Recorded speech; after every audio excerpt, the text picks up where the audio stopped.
So I hope आप मेरे series follow करते करते इस प्रोग्राम पे आ रहे होगे। आज हम एक नया प्रोग्राम फिर से स्टार्ट करते हैं जिसका नाम है फाइंड द ऑकरेंस। अब अगर आपने इसमें ध्यान से देखा होगा तो इसमें मैंने कोई भी क्वेश्चन नहीं दिया हुआ है, ठीक है, ना कोई एड्रेस, ना कोई रिजल्ट स्टोर करने का जगह, कुछ भी नहीं। तो ये प्रोग्राम को हम लोग एकदम स्क्रैच से देखेंगे कि प्रोग्राम है क्या। अगर आप इस प्रोग्राम को देखोगे तो बहुत सिंपल सा क्वेश्चन है, फाइंड द ऑकरेंस। ये पेपर में आता है 5 मार्क के लिए। बहुत ही सिंपल प्रोग्राम है। इसको करने में आपका एटलीस्ट 4 to 5 मिनट्स जा सकता है अगर आप पेपर में कर रहे हो तो। अब इस प्रोग्राम में है क्या, फाइंड द ऑकरेंस मतलब क्या होगा। समझो एक स्टार्टिंग एड्रेस होगा मेरा 4050H, ये मेरा स्टार्टिंग एड्रेस है। इस एड्रेस के ऊपर मैंने एक वैल्यू रखा है 10, ठीक है। ये आपको पता ना चाहिए कि ये एक एड्रेस है और ये एक वैल्यू है। अब ये 4050 पे 10 है। मैं एग्जाम्पल बता रहा हूँ, थोड़ा हो सकता है स्टार्टिंग में आपको ना समझ में आए, पर ट्राई करो कि आप कनेक्ट रहो। 2-1 मिनट के बाद आपको शायद समझ में आने लगे कि क्या चल रहा है यहाँ पर। अब मैंने यहाँ पर क्या किया, अगर आप ध्यान से देख रहे होगे तो मैंने ना यहाँ पे ना हर एक एड्रेस के ऊपर ना एक वैल्यू रख दी। जैसे कि मैंने 4020H से स्टार्ट किया और वो होते होते मैं 4053 तक गया। अब यहाँ पर फाइंड द ऑकरेंस क्या बोलता है, फाइंड द ऑकरेंस बोलता है कि समझो आप फाइंड करो कि ये 10 जो नंबर है मेरा, ये कितने बार ऑकर हो रहा है, ये 10 नंबर कितने बार ऑकर हो रहा है। तो हम लोग क्या करेंगे, हम लोग आएंगे सबसे पहले एड्रेस पे। क्या ये 10 है? हाँ है। तो मैंने समझो मेरा एक काउंटर रखा था सी की वैल्यू मैं कर दूंगा 1। ये 10 है? नहीं है। ये 10 है? नहीं है। ये 10 है? हाँ ये 10 है। तो सी की वैल्यू अपडेट करके मैं कर दूंगा 2। अब फाइनली अगर मुझसे कोई पूछता है कि मुझे बताओ प्रोग्राम यूज़ करके कि 10 कितने बार ऑकर हुआ था, तो मैं बोलूँगा भाई इसका आंसर ये सी के पास है। सी का वैल्यू अगर 2 है, इसका मतलब कि ये 10 2 बार ऑकर हुआ था। अब हम लोग इसको प्रोग्राम के अंदर देखते हैं कि प्रोग्राम के अंदर आप कैसे लिख सकते हो। अब ये प्रोग्राम लिखने का फिर से मैं आ चुका हूँ अपनी स्क्रीन के ऊपर। अब सबसे पहले आता है लेबल, फिर कोड और फिर कमेंट। अब इस प्रोग्राम को लिखने में आपको कैसे मार्क्स मिलते हैं, आपको कैसे लिखना है, इसके लिए अलग से मैंने एक छोटा सा वीडियो बना के रखा है। आपको डिस्क्रिप्शन में आके उस लिंक से उस वीडियो को फॉलो कर सकते हो अगर आपको उसको लिखने का पैटर्न चाहिए, या एग्जामिनर आपका पेपर कैसे चेक करेगा अगर आप वो आपको देखना है तो। अब अगर इस प्रोग्राम में आप देखोगे जहाँ से मैंने स्टार्ट किया MVI-B00H, MVI-B00H मतलब क्या, MVI इंस्ट्रक्शन मतलब क्या, ये एक इंस्ट्रक्शन है। और इंस्ट्रक्शन करता क्या है, ये इंस्ट्रक्शन करता है इमीडिएट मूव। जो भी वैल्यू यहाँ पर है उसको कर देगा इमीडिएटली मूव बी के अंदर। अब मैं बोल रहा हूँ कि मैं बी के अंदर मूव करता हूँ किसको, 00H को। बी के अंदर इसको मूव करता हूँ 00H को, बहुत सिंपल। उसके बाद एलेक्सा एच, एलेक्सा आपको पता है एलेक्सा क्या करता है, एलेक्सा करता है एक एड्रेस को लोड। मैं कौन सा एड्रेस को लोड कर रहा हूँ, 4000H को, जैसे मैंने आपको पहले वाली स्क्रीन पे भी बताया। 4000H को मैं जैसे लोड करूंगा और समझो मुझे यहाँ पर वैल्यू मिलता है 10। मुझे क्या वैल्यू मिलता है, 10। अब अगर हम लोग कभी भी किसी भी एड्रेस को लोड करते हैं और जो हमको वैल्यू मिलता है वो हमेशा हम लोग कहाँ पर रखते हैं, मेमोरी के अंदर। तो जो मैं लोड करूंगा मुझे 10 वैल्यू मिलेगा, उसको मैं मेमोरी के अंदर रख दूंगा, where M represents memory. Okay ना, उसके बाद मैं क्या बोल रहा हूँ, एमओवी। एमओवी मतलब क्या होता है, मूव। क्या मूव कर रहा है, मुझे जो भी मेमोरी की वैल्यू है उसको सी के अंदर मूव कर देना है, ठीक है। सी हमारा फिर से एक रजिस्टर है और एम हमारा मेमोरी है। अब जो भी मेमोरी के अंदर वैल्यू थी मैं उसको सी में मूव करूंगा। मेमोरी में मेरे पास क्या है, 10 है। सी में क्या आ जाएगा मेरे पास, 10। सी में क्या आ जाएगा, 10। सी एक फिर से रजिस्टर था जिसके अंदर मैंने एक वैल्यू को मूव कर दिया, बहुत सिंपल, ठीक है।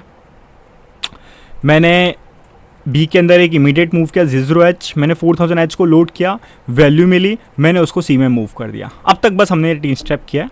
उसके बाद आता है INXH। INX मतलब क्या होता है, इंक्रीमेंट करो।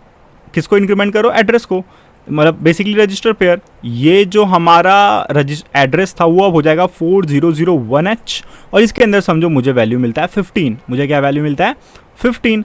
अब मैं इस 15 वैल्यू को लूंगा और 15 वैल्यू को लेकर मैं इसको स्टोर कर दूंगा फिर से किसके अंदर, मेमोरी के अंदर, ठीक है। याद रखना ये स्टेप्स याद रखना कि अगर आप कभी भी एड्रेस को लोड कर रहे हो या इनिशियलाइज हो रहा है एच, फिर से वो जो भी वैल्यू जाती है वो आपकी मेमोरी के अंदर रहती है।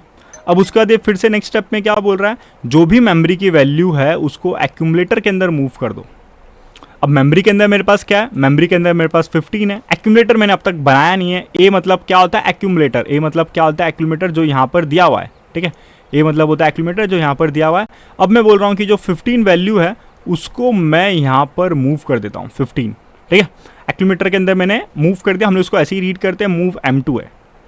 उसके बाद मैं बोल रहा हूँ कंपेयर 0FH। कंपेयर 0FH मतलब क्या, कंपेयर मतलब होता है बेसिकली सब्ट्रैक्शन।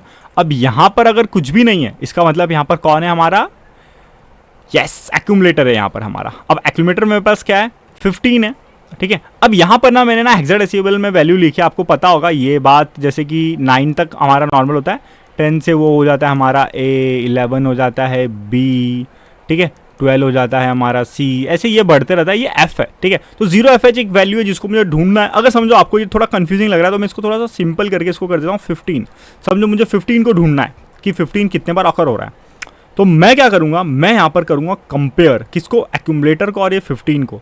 अब एक्यूमुलेटर में क्या है हमारे पास, एक्यूमुलेटर में हमारे पास 15 है, यहाँ पर क्या है हमारे पास 15 है, तो कंपेयर मतलब 15 minus 15, 15 minus 15 is equals to 0, ठीक है। उसके बाद यहाँ पर मैंने क्या लिखा है, जे एन जेड मतलब क्या होता है, जे एन जेड मतलब होता है jump if not 0 to ahead, मतलब अगर आपके पास 0 नहीं है तो आप अहेड के ऊपर जंप करो। अहेड किधर है हमारा, अहेड सीधा हम लोग को एक नीचे वाले स्टेप पे लेके जाएगा, ठीक है। पर अभी मेरे पास 0 है, देखो यहाँ रहा, ये रहा हमारा 0। ये जब मैंने कंपेयर किया तो मुझे 0 मिला, तो मैं क्या करूँगा, मैं अहेड नहीं करूँगा, मैं क्या करूँगा, उसके नीचे वाले स्टेप को एग्जीक्यूट करूँगा, जो कि मेरा बोल रहा है इंक्रीमेंट बी। अब बी की वैल्यू क्या हो जाएगी 1। उसके बाद मैं कर दूंगा डिक्रीमेंट सी को, यहाँ पर सी क्या था 10 था, अब ये सी क्या हो जाएगा 9 हो जाएगा। अब आप शायद समझ गए होगी कि यार सी आया कहाँ से और इसका काम क्या है।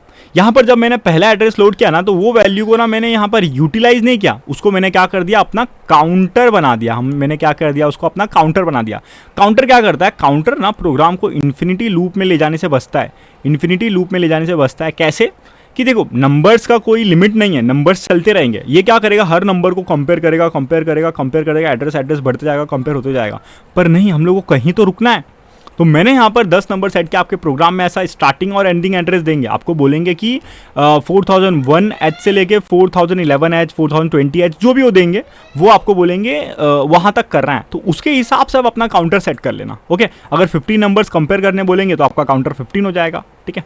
पर ये सब आपको प्रोग्राम में लिखने की जरूरत नहीं है, ये जस्ट हम अज्यूम कर रहे हैं कि आपको प्रोग्राम समझ में आए, ठीक है, आपको याद रहे प्रोग्राम।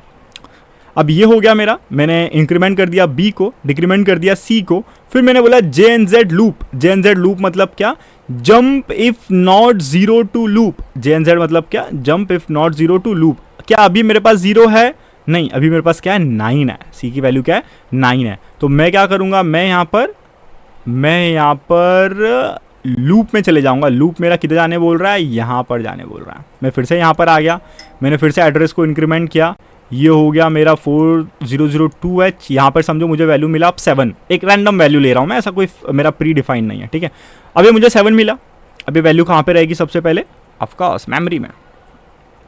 ये वैल्यू मैंने मेमोरी में डाल दी। मेमोरी में डालने के बाद फिर नेक्स्ट स्टेप क्या बोल रहा है हमारा, सेम नेक्स्ट स्टेप बोल रहा है भाई मेमोरी की वैल्यू को उठा के एक्यूमुलेटर में डाल दे। मैं बोला ठीक है भाई, ये वैल्यू को मैंने उठाया 7 को और एक्यूमुलेटर में डाल दिया। एक्यूमुलेटर में जाने के बाद ये सेकंड क्या बोल रहा है, कंपेयर कर, किसको, एक्यूमुलेटर को। इधर कुछ भी नहीं है, मतलब कौन है, यहाँ पर है हमारा ए भाई। ए और 15 को करो कंपेयर। ए में क्या है मेरे पास, अभी ए में है मेरे पास 7 और मेरे पास 15 है। तो अगर मैं 7 माइनस 15 करता हूँ तो मुझे परफेक्ट 0 नहीं मिलता है, परफेक्ट 0 नहीं मिलता है। उसके बाद ये यहाँ पर क्या बोल रहा है, उसके बाद यहाँ पे बोल रहा है jump if not 0 to ahead, मतलब अगर आपको 0 नहीं मिलता है तो अहेड के ऊपर जंप करो। हाँ, मुझे 0 नहीं मिल रहा है तो मैं क्या करूँ, अहेड के ऊपर जंप करूँगा, मैं सीधा यहाँ पर आ जाऊँगा।